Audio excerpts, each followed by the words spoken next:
So let me tell you a little bit about SouthwarkArtsForum. 3 words: information, advice, networking.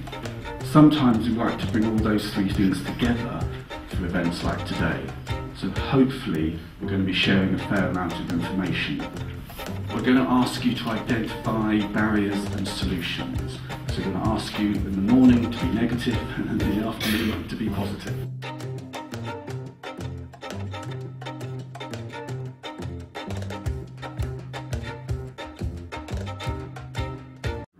I thought the session in there was really good. We talked about a lot of different barriers. The main one that came up was about funding. Top of the list was funding. Funding is a huge difficulty. It was a really good chance for me to actually listen to what other people find the barriers to be in and realise that they've got the same issues that I've been having, whether it be outreach work, funding. And then we actually got a chance to talk about those and see if we can come up with solutions. It seems that the funders want to fund new projects and they want to fund short-term projects with really clear aims and goals, and it's great. Run your project. If it's run really well, you've had high attendance, you've had really good outcomes out of it, you feel proud of the work that you've done and you've got really good evidence to show what you've done, then don't stay at that low level of applying. We felt that actually for artists to train as youth workers is a big ask, and actually we need to value the work of artists and we need to value the work of youth workers, and it's good for people to have a certain amount of training in order to be able to support each other. We talked a lot about the exclusivity of the art and found a few different ways that could have been broken down.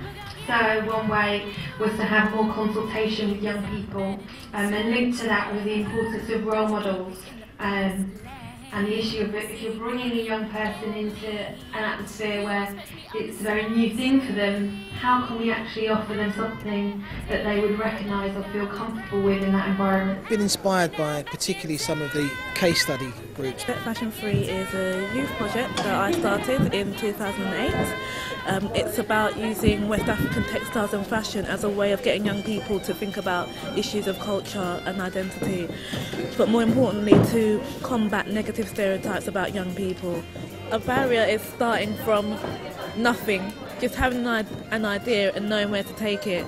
And I think I was able to overcome it, partly because of my personality, because I'm a determined and motivated type of person, and also because I was able to find lots of partners to work with. I think that really helped to overcome some of the barriers, like in terms of resources and funding. Today's been great for us. We've really found that we've made some good contacts. We'll be definitely getting some future work from the contacts we've made today. It was just a really interesting day, and it really sort of good for networking, and I came away at the end of the day with a good contact from Southwark Council. It's good to see how some groups, particularly the case study groups, have overcome those barriers, so that was nice. I felt the day went really well. I thought there was a lot of different information sharing going on from the 2 different sectors. It's good. I mean, days like today, massive thing we were saying earlier is we need a link between the service providers and those who need services, and a day like today just closes that gap, and more like this would be massively beneficial.